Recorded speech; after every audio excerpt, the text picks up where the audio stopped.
दोस्तों राधे राधे। स्वागत है आपका हमारे चैनल दीपक भाई जोन 12th में। जैसा कि आपको पता है कि हम क्लास 12th की पूरी एक सीरीज़ को लेकर चल रहे हैं और ये हमारी सीरीज़ का ये क्लास 12th बायोलॉजी का फर्स्ट चैप्टर होने वाला है, जो कि हम बहुत कम समय में इसको पूरे डिस्कस करेंगे और मोस्ट इम्पॉर्टेंट क्वेश्चन को लाएँ, क्योंकि अब आपके पास समय कम है और आपको ज़्यादा वीडियोस के चक्कर में नहीं पड़ना है। जितना आपको मिल रहा है उसे नोट करके आप खुद सेल्फ स्टडी पर फोकस कीजिए। तो चलिए स्टार्ट करते हैं। चैप्टर का नाम है पुष्पी पादपों में लैंगिक जनन। तो हम पहले क्वेश्चन को देखते हैं कि पहला क्वेश्चन हमारा क्या रहने वाला है। पहला क्वेश्चन है परागण किसे कहते हैं, इसके प्रमुख प्रकारों का वर्णन कीजिए। ये डायरेक्ट ऐसे भी क्वेश्चन पूछ लिया जाता है। एक क्वेश्चन से रिलेटेड हमने पूरे टॉपिक को लिख दिया है, ताकि उससे रिलेटेड अगर डेफिनेशन आती है कि परागण किसे कहते हैं या इनके प्रकार आते हैं तो आप सब कुछ बता सकेंगे, इसलिए सिंपल वे में इसे लिखा गया है। तो चलिए स्टार्ट करते हैं। जो परागण होते हैं, परागण किसे कहते हैं? पराग कोश में बने परागकणों का, जो पराग कोश में बने परागण होते हैं, उनका मादा पुष्प के वर्तिकाग्र तक पहुंचने की घटना को परागण कहते हैं। बहुत सिंपल है। पॉलिनेशन फिर आ जाता है। परागण के बाद पुंकेसर और दल गिर जाते हैं। बाह्य दल या तो गिर जाता है या फल में लिप्त हो जाता है। क्या हो जाता है? फल में लिप्त हो जाता है। फिर हम देखेंगे परागण दो प्रकार के होते हैं, स्वपरागण, परपरागण, सेल्फ पॉलिनेशन और क्रॉस पॉलिनेशन। सेल्फ पॉलिनेशन क्या होने वाला है? सेल्फ पॉलिनेशन भी आ सकता है लिखकर, और क्रॉस पॉलिनेशन भी आ सकती है, ये इंग्लिश वर्ड है इसके। स्वपरागण किसे कहते हैं? जब किसी एक पुष्प का, ये देख रहे हैं आप, ये जो डायग्राम बना है इस पर फोकस कीजिए।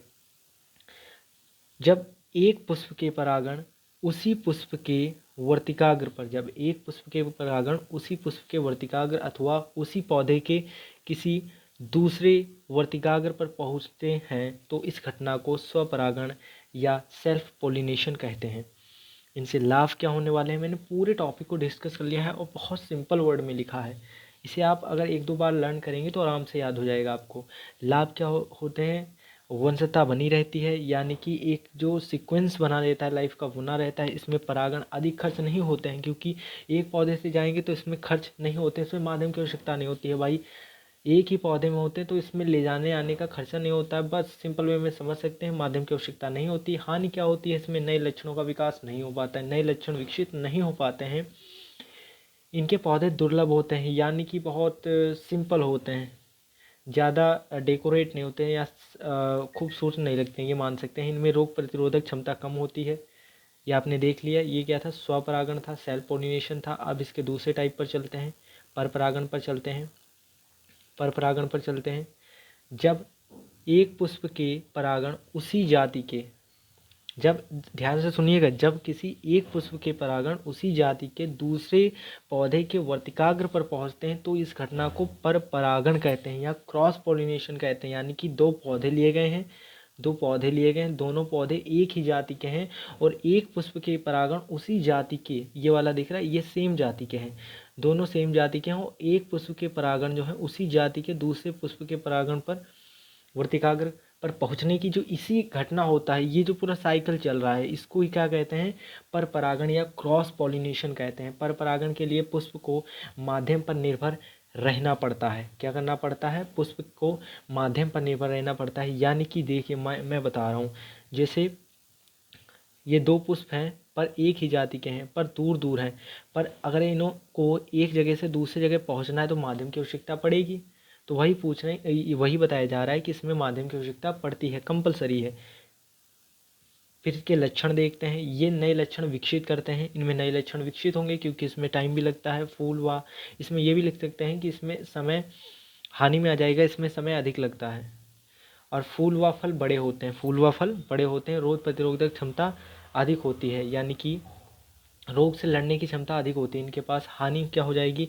इन्हें माध्यम पर निर्भर रहना पड़ता है, माध्यम के बिना इन्हें नहीं हो सकता। ऊपर आपने देखा था कि ये माध्यम पर निर्भर नहीं रहते हैं, पर इन्हें माध्यम पर निर्भर रहना पड़ता है। इनमें परागण अधिक खर्च होते हैं, इनमें एक जगह से दूसरी जगह जाते हैं, कुछ वेस्ट हो जाते हैं परागण, इसलिए इनमें परागण अधिक खर्च होते हैं। इनमें पुष्प के रंगीन व सुगंधित होने के लिए अधिक ऊर्जा खर्च होती है, कि एनर्जी ज़्यादा लगती है। अगर एक जगह से दूसरी जगह ले जाया जाएगा तो उसे ले जाने वाले को भी एनर्जी ज़्यादा चाहिए। फिर हम आ जाते हैं आभासी फल। सेब को आभासी फल क्यों कहते हैं। इस प्रकार से भी क्वेश्चन बन सकता है। इन दोनों फॉर्मेट में मैंने लिख दिया है, ताकि अगर दोनों फॉर्मेट में आता है तो आप लिख सकते हैं। ये क्वेश्चन हर साल पूछ लिए जाते हैं, बिल्कुल डायरेक्ट पूछ लेंगे भाई। जब यही है तो पूछेंगे क्या, ये बताइए। इसमें है आभासी फल क्या कहते हैं, तो आंसर है इसका, निषेचन के बाद अंडाशय से फल का निर्माण होता है। निषेचन के बाद जो अंडाशय होता है, अंडाशय से ही उसके फल का निर्माण होता है। अंडाशय से ही क्या होता है, उसके फल का निर्माण होता है। वह पुष्प के शेष अंग गिर जाते हैं। पुष्प के शेष अंग आपने देखा होगा, जैसे मान सकते हैं आप लौकी को मान सकते हैं। लौकी जब फूल से जब फल में डाइवर्ट होती है तो उसका कुछ जो पार्ट होता है वो गिर जाता है, तो उसी के बारे में बताया गया। अंग गिर जाते हैं, फल को सत्य फल कहते हैं। लेकिन यदि फल का विकास अंडाशय के अतिरिक्त अन्य भाग से होता है, तो ऐसे फल को आभासी फल, झूठा फल या मिथ्या फल भी कहते हैं। इस नाम से भी क्वेश्चन को पूछा जाता है कि मिथ्या फल कहते हैं, किसे कहते हैं, झूठा फल या आभासी फल, तो सब प्रकार से आप लिख सकते हैं। इसमें प्रमुख रूप से पुष्पासन भाग की रचना करते हैं। फिर आगे देखिए, सेब के फल के निर्माण में पुष्पासन प्रमुख रूप से भाग लेते हैं, जैसे सेब, स्ट्रॉबेरी आदि। तो आगे चलते हैं। बहुभ्रूणता किसे कहते हैं, ये बहुत इंपॉर्टेंट क्वेश्चन रहने वाला है हमारा। बहुभ्रूणता, तो हमारा क्वेश्चन था बहुभ्रूणता या पॉली एम्ब्रियोनी पर संक्षिप्त टिप्पणी लिखिए। डायरेक्ट क्वेश्चन भी पूछ लिया जाता है। देखिए, अगर क्वेश्चन को 2 मार्क्स में पूछ रहा है तो आप उसी तरीके से लिखेंगे। अगर उसी क्वेश्चन को 4 नंबर या 5 नंबर में पूछ रहा है तो उस तरीके से आप उसे लिखेंगे। ये नहीं है कि जैसे मैंने नोट्स में लिख लिया आप प्रॉपर वैसे ही छाप दें, वहाँ पर आपको अपना माइंड भी यूज़ करना पड़ेगा। तो चलिए स्टार्ट करते हैं। तो आंसर रहेगा, प्रायः एक बीज में एक ही भ्रूण होता है, लेकिन जब एक बीज में एक से अधिक भ्रूण विकसित होते हैं तो इस प्रक्रिया को बहुभ्रूणता, पॉलीइम्ब्रियोनी या बीजांड में एक से अधिक भ्रूण कोश की उत्पत्ति के कारण होता है। एक से अधिक भ्रूण कोश की उत्पत्ति के कारण होता है। भाई आप मान सकते हैं बहुभ्रूणता यानी कि भ्रूण जो हैं बहुत सारे हैं, ये समझ सकते हैं। जो बहुभ्रूणता की खोज सर्वप्रथम 1 नंबर में पूछा जाता है क्वेश्चन में। अगर क्वेश्चन के साथ आप लिख सकते हैं तो कहीं ना कहीं एग्जामिनर के ऊपर एक बहुत अच्छा प्रभाव पड़ता है इससे। जब आप क्वेश्चन के साथ कुछ एक्स्ट्रा पॉइंट लिख देते हैं, जैसे बहुभ्रूणता की खोज किसने की सर्वप्रथम, तो एंटोनी वान लीवेनहॉक ने की थी। वो कहाँ पर की थी, संतरे के बीजों में की थी, संतरे के बीजों में की थी। भ्रूणपोष क्या है, इसके विभिन्न प्रकारों का वर्णन कीजिए। ये क्वेश्चन आप मान सकते हैं, इंपॉर्टेंट मान सकते हैं। भ्रूणकोश एक पोषक ऊतक होता है जिसका निर्माण पुष्पीय पौधों में निषेचन के बाद होता है। भ्रूणपोष भ्रूण के विकास व बीज अंकुरण के माध्यम से उपयोग में आता है। भ्रूण क्या होता है, पोषक तत्व होता है, यानी कि न्यूट्रिशन जो होता है, न्यूट्रिशन टिश्यू होता है, या मान सकते हैं। फिर जिसका निर्माण पुष्पीय पादपों में निषेचन के बाद होता है। भ्रूणकोश भ्रूणपोष भ्रूणपोष अलग होता है, भ्रूणकोश अलग होता है। तो आपको ये बहुत अंतर देखना पड़ेगा। ये मैं आगे टॉपिक में जब दोनों में क्या कहते हैं अंतर वाले क्वेश्चन लाऊंगा तो वहाँ पे मैं बताऊंगा आपको। सारे क्वेश्चन आएंगे, एमसीक्यू आएंगे, इंपॉर्टेंट सारी सीरीज डायग्राम के सब हम लेकर आएंगे इस चैनल के थ्रू। और चैनल पर अगर आप नए हो तो चैनल को सब्सक्राइब कीजिएगा ताकि आने वाली वीडियो आपसे न चूके। फिर यह मुख्यतः 3 प्रकार के होते हैं। नंबर 1 केंद्रीय भ्रूणपोष। हम जल्दी जल्दी चलते हैं ताकि वीडियो ज़्यादा लॉन्ग ना हो, ताकि आपका समय कम हो और आप समय कम लगे और आप अपने सेल्फ स्टडी पर ध्यान दे सकें। इस प्रकार का भ्रूणपोष विकास में भ्रूणकोश केंद्रक बार बार विभाजन द्वारा स्वतंत्र रूप से बहुत से केंद्रक बनाता है, जो बाद में परिधीय विन्यास हो जाता है। भ्रूणपोष के माध्यम से केंद्रीय रिक्तिका बन जाती है। क्या बन जाती है, केंद्रीय। डायग्राम के थ्रू आप जान सकते हैं, ये डायग्राम भी आप बनाएंगे तो बहुत ही अच्छा एक प्रभाव पड़ता है और कॉपी जो चेक करते हैं उन पर पड़ता है। अगर आप डायग्राम को सामने रिप्रेजेंट करते हैं, कोश के भ्रूणपोष उसी का टाइप है भ्रूणपोष का। इसमें भ्रूणपोष केंद्रक के प्रत्येक विभाजन की कोशिका भित्ति का निर्माण करते हैं, अतः यह आरंभ में अंत तक कोशिकीय रहता है। सामान्यतः इस प्रकार के भ्रूणकोश में चूसकांग विकसित हो जाते हैं। क्या होते हैं, चूसकांग उपस्थित हो जाते हैं जो उसे एग्जॉर्ब करते हैं। फिर अगला जो टॉपिक हमारा, सॉरी यहाँ पे 2 लिखा है, यहाँ पे 3 हो जाएगा, ये 3 हो जाएगा। हेलोवियल भ्रूणपोष यह केंद्रीय तथा कोशिकीय भ्रूणपोष के माध्यम से भ्रूणपोष होता है। यह केवल एक बीजपत्री के हेलोवियल में पाए जाने वाले के कारण ही इसे हेलोवियल भ्रूणपोष कहते हैं। इसमें बीजांड द्वार तथा निभागी प्रकोष्ठ उपस्थित होता है, यानी कि प्रेजेंट होता है। ये डायग्राम बना है, ये आप डायग्राम को बना लेना है और प्रैक्टिस कर लेना है। बाकी जो बहुत ही ज़्यादा इंपॉर्टेंट डायग्राम रहेंगे वो मैं वीडियो में बनाना सिखाऊंगा आपको कि किस टाइप से आप उस डायग्राम को बनाएंगे जिससे आपको सिंपल लगे और आप उनके सारे नाम को याद कर सकें। तो चलिए चलते हैं नेक्स्ट क्वेश्चन पर। नेक्स्ट क्वेश्चन जो हमारा बहुत ही ज़्यादा इंपॉर्टेंट क्वेश्चन रहने वाला है। केवल डायग्राम भी पूछ लिया जाता है, क्वेश्चन भी पूछ लिया जाता है। आपको डायग्राम विद सब कुछ लिखना है, थ्योरी भी लिखना है, तो आपको नंबर अच्छे मिलेंगे। अगर डायग्राम पूछता है तो डायग्राम के नीचे आप कुछ लिख भी सकते हैं आराम से। अगर ज़्यादा नंबर में कम में आता है तो आपको केवल डायग्राम बनाना है। परागकण यानी कि पॉलन ग्रेन या लघु बीजाणु की संरचना का सचित्र वर्णन कीजिए। किस प्रकार से पूछ सकता है, मैंने पूरा फॉर्मेट लिख दिया है। परागकणों नर युग्मोद्भिद की प्रथम कोशिका अवस्था होती है। प्रत्येक परागकण एक कोशिकीय, एक केंद्रकीय, अगुणित एवं गोलाकार होती है, जिसकी भित्ति द्विस्तरीय होती है। विभिन्न प्रजातियों में इसका आकार लगभग 20 माइक्रोमीटर होता है। कितना होता है? 20 माइक्रोमीटर होता है। मैंने यहाँ पे ये डिस्कस कर दिया है। अब जो इसके टाइप्स आएंगे, मैंने कहा था ना, अगर आप डायग्राम बनाना सीख जाते हैं तो थ्योरी आप ऐसे ही लिख सकते हैं। अगर डायग्राम आपको याद है तो थ्योरी आप बनाकर भी लिख सकते हैं। तो देखिए यहाँ पर जो इसका बाहरी भाग होता है, जिसे बाह्य चोल ये कहते हैं। बाह्य चोल जो होती है वो किसकी बनी होती है? स्पोरोपोलिनिन की बनी होती है। बाह्य चोल को एक्साइन भी कहते हैं। फिर जो इसके अंदर का होता है जिसे अंतः चोल कहते हैं, वो किससे बना होता है? पैक्टोसेलुलोज से। यहाँ से 1 नंबर का क्वेश्चन भी उठता है, वो आपको अभी मैं बताऊंगा आगे।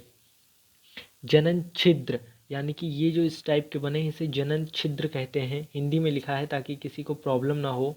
फिर आ जाता है इसके अंदर जो ये भरा है जिसे कोशिका द्रव्य या साइटोप्लाज्म भी कहते हैं इसे। और ये जो है ये अंदर ये न्यूक्लियस है, इसका न्यूक्लियस इसमें प्रेजेंट होता है। तो परागण में 2 आवरण होते हैं, इसमें डिस्कस किया गया है। अगर ये 5 नंबर में क्वेश्चन उठता है तो आपको ये पूरे फॉर्मेट में लिखना है कि जो परागण होता है ये 2 परतों से मिलकर बना होता है। जो बाह्य चोल पढ़ा हमने, एक्साइन पढ़ा, इसे क्या कहते हैं? एक्साइन पढ़ते हैं, इसे पढ़ते हैं एक्साइन। इंग्लिश में इंग्लिश भी लिख सकते हैं अगर आपको अच्छा लगे तो, अच्छा इफेक्ट पड़ता है। यह एक छोटा या खुरदरा भाग होता है, बाहर का जो होता है ये खुरदरा भाग होता है। बाह्य चोल एक विशेष रासायनिक पदार्थ स्पोरोपोलिनिन से बना होता है। इस पदार्थ के कारण परागण गहरे रंग के होते हैं तथा लंबे समय तक सुरक्षित रहते हैं। सबसे अच्छा जो बेनिफिट होता है स्पोरोपोलिनिन जो बाहर बना होता है ये कठोर होता है और ये गहरे रंग का होता है, जिससे ये लंबे समय तक सुरक्षित रहे। भाई हमारे ऊपर स्किन है वो हमारे प्रोटेक्शन का काम करती है। इसी प्रकार से इसमें जो स्पोरोपोलिनिन होता है इसकी बाह्य परत को प्रोटेक्शन देता है। फिर अंतः चोल यानी कि अंदर की चोल जो आ जाती है, यह इसे इंटाइन भी कहते हैं। यह पतली मृदु एवं कोमल झिल्ली नुमा संरचना होती है। यह परागण के जीव द्रव्य को ढके रहती है। यह बाह्य चोल की भीतरी परत होती है। यह पैक्टोसेलुलोज नामक पदार्थ से बनी होती है, जो इसे क्या करती है? बाह्य चोल आवरण में कुछ छिद्र पाए जाते हैं जिन्हें जनन छिद्र कहते हैं। जो पैक्टोसेलुलोज होती है ये इसके अंतः चोल में होती है। वहाँ पे पूछ लिया जाता है कि अंतः सेलुलोज में कौन सा द्रव यूज़ किया जाता है, नामक पदार्थ कौन सा यूज़ किया जाता है, तो आप क्या बोलेंगे? पैक्टोसेलुलोज। और वहाँ पर क्या बोलेंगे आप? स्पोरोपोलिनिन। तो आप दोनों का नाम ध्यान रखिएगा, बहुत ज़्यादा इंपॉर्टेंट है। अंकुरण के समय अंतः चोल जनन छिद्र एक लंबी पराग नली के रूप में बाहर निकलती है। कैसी? एक लंबी पराग नली के रूप में बाहर निकलती है। फिर हमारा very very most important question आप लिख लीजिएगा, कुछ ना आए तो ये तो पक्का ही रखा होगा डायग्राम या क्वेश्चन रखा ही होगा। यहाँ पे क्या है? डायग्राम। वो वेरी वेरी इंपॉर्टेंट है। डायग्राम आपने याद कर लिया तो कुछ भी याद करने की आवश्यकता नहीं, मेन जो है वो हमारा डायग्राम है। बीजांड का सचित्र वर्णन कीजिए। जयांग का निकला फूला हुआ भाग। और लास्ट वीडियो में मैं एक चीज़ टिप आपको दूंगा जो आपके लिए बहुत ज़्यादा इंपॉर्टेंट रहेगी, तो वीडियो के लास्ट तक बने रहिएगा। जयांग का निकला फूला हुआ भाग अंडाशय होता है जिसके अंदर बीजांड पाए जाते हैं। बीजांड एक सफ़ेद अंडाकार संरचना होती है। बीजांड जो होती है एक अंडाकार संरचना होती है। बीजांड के निम्नलिखित भाग होते हैं। नंबर 1 बीजांड व्रंत। यह बीजांड का वह भाग होता है जिसके द्वारा यह प्राशय जुड़ा होता है। बीजांड पर उपस्थित वह बिंदु जहाँ बीजांड व्रंत इसके साथ संपर्क में आता है उसे क्या कहते हैं? हाइलम कहते हैं। देखिए मैं बता देता हूँ आपको। ये बीजांड व्रंत जो है इसके अपोजिट साइड में जो होता है वो क्या होता है? बीजांड व्रंत जो होता है, बीजांड व्रंत जो होता है जिससे संपर्क में आता है उसे क्या कहते हैं? हम हाइलम कहते हैं, जिसे आप बीजांड द्वार कहते हैं। ठीक है, इसे हाइलम कहते हैं। फिर आ जाता है अध्यावरण। यह बीजांड का एक या दो स्तरीय उपचर्म युक्त बाह्य स्तर होता है। इसमें एक छोटा छिद्र बीजांड द्वार पाया जाता है। बीजांड द्वार का विपरीत छोर निभाग कहलाता है। क्या कहलाता है? निभाग कहलाता है, जिसे निभाग कहलाता है, जिसे चैलेजा भी कहते हैं इंग्लिश में। बीजांड का यह गुरु बीजाणुधानी या बीजांड के शरीर को दर्शाता है और यह मृदुकीय कोशिका यानी कि सेल्स का बना होता है जो अत्यधिक भोजन संचित करता है यानी कि एग्जॉर्ब करता है, अधिक से अधिक खाने को एग्जॉर्ब कर लेता है। भ्रूणकोश क्या रहने वाला है? यह गुरु बीजाणुधानी में धसी लगभग अंडाकार युग्मोद्भिद संरचना होती है। भ्रूणकोश अत्यधिक पतले पैक्टोसेलुलोज स्तर से घिरा होता है। अंदर की ओर यह 7 कोशिका युक्त भ्रूणकोश की ये सभी कोशिकाएं जीवद्रव्य तंतु द्वारा जुड़ी होती हैं। मैं जल्दी में बोल रहा हूँ, आप इनको नोट कर लीजिएगा। जो मैं बताता जा रहा हूँ उसे आप नोट करते जाएंगे वीडियो के साथ। लघु बीजाणुधारी यानी कि परागकोश की संरचना का सचित्र वर्णन कीजिए। लघु बीजाणुधारी एक बेलनाकार संरचना होती है जो प्रत्येक परागकोश के दोनों स्तरों पर होती है। इसकी रचना में निम्नलिखित भाग होते हैं। नंबर 1 बाह्य चोल, नंबर 2 अंतस्थीशियम, फिर मध्य परत। ये डायग्राम अगर आप सीखेंगे तो उसके साथ ये लिख सकते हैं। बाह्य परत क्या होती है? या परागकोश की सबसे बाहरी परत होती है। भाई बाहरी परत ही होगी, उसका नाम ही बाह्य त्वचा है, जिसका मुख्य कार्य सुरक्षा करना होता है यानी कि प्रोटेक्शन करना होता है। इसका प्रमुख कार्य क्या होता है? प्रोटेक्शन। अभी मैं बता रहा हूँ डायग्राम, पहले आप ये समझ लीजिए। अंतस्थीशियम क्या होता है? यह बाह्य त्वचा के भीतर उपस्थित एक भित्ति होती है। यह प्रायः एक स्तरीय होती है। इसकी कोशिकाएं परागकोश के स्फुटन में मदद करके परागकणों को मुक्त करती हैं यानी कि फ्री करती हैं। जो पोलन ग्रेन्स हैं उन्हें क्या करती हैं? फ्री करती हैं। मध्य पर क्या होता है? यह 1 से 3 परतों की पतली कोशिकाओं बनी एक भित्ति होती है। इसकी कोशिकाएं प्रायः नष्ट होकर बीजाणु जनन ऊतकों का पोषण करती हैं यानी कि क्या करती हैं? न्यूट्रिशन देती हैं इसे। अब डायग्राम में हम समझते हैं। डायग्राम में आपको जो सबसे बाहरी परत दिख रही है, सबसे बाहरी परत दिख रही है, मैं दिखा दूं आपको। जो सबसे बाहरी परत दिख रही है इसे कहते हैं बाह्य चोल। चोल या बाह्य त्वचा कहते हैं। इसकी जो अंदर यानी कि ये सबसे बाहरी है, इसकी जो अंदर का पार्ट है इसे कहते हैं अंतस्थीशियम। फिर इसके अंदर ये जो 2 परतें पाई जा रही हैं, ये जो 2 परतें पाई जा रही हैं इसे हम कहते हैं मध्य परत या मिडल लेयर कहते हैं। फिर इसके अंदर ये आपको लघु बीजाणु दिख रहे हैं, ये जो दिख रहे हैं ये आपके क्या हो जाते हैं? लघु बीजाणु हो जाते हैं, मात्र कोशिका। और टैपिटम जो है ये बहुत ज़्यादा इंपॉर्टेंट क्वेश्चन है, 2 नंबर या 1 नंबर में पूछ लिया जाता है। इसलिए मैंने पूरे टॉपिक को डिस्कस कर लिया। अगर उससे रिलेटेड कोई क्वेश्चन बनता है तो आप बता सकते हैं। टेपिटम क्या है? यह परागधानी के सबसे भीतरी एक विशेष परत होती है। इसकी कोशिकाएं बड़ी लंबी बहुकेंद्रीय होती हैं। इसमें पूछ सकता है क्वेश्चन, देखो कैसे बनेगा। इसमें पूछेगा क्वेश्चन लघु बीजाणुधानी की सबसे अंदर की परत को क्या कहते हैं? तो टेपिटम कहते हैं। टेपिटम के कार्य यह परागकणों के बाह्य भित्ति पर एक तेलीय परत बनाता है। यह स्पोरोपोलिनिन नामक पदार्थ के निर्माण करता है। इसमें हार्मोन्स का स्त्रावण होता है, पराग कणों का पोषण देता है यानी कि न्यूट्रिशन देता है। ऐसे भी पूछ सकता है कि पराग कणों को पोषण कौन देता है? तो टेपिटम। तो यहीं पर हमारा वीडियो समाप्त होता है। इसमें हमने सारे इम्पोर्टेंट क्वेश्चंस को डिस्कस कर लिया है। अगर कोई क्वेश्चन रहता है तो आप कमेंट बॉक्स में बता सकते हैं। आपको इतने क्वेश्चन को तैयार कर लेना है। लास्ट में हम उन क्वेश्चनों को देखेंगे जिनकी संभावना होगी, लेकिन उससे पहले आप इन क्वेश्चन को देख लीजिएगा जो बहुत ही बोर्ड एग्ज़ाम के लिए इम्पोर्टेंट रहने वाले हैं, क्योंकि अब आपको अपनी सेल्फ स्टडी पर सबसे ज़्यादा फोकस देना होगा। तो चलिए मिलते हैं किसी नेक्स्ट वीडियो में किसी नए टॉपिक के साथ। और कमेंट में ज़रूर बताइएगा कि वीडियो कैसा लगा। तो थैंक यू।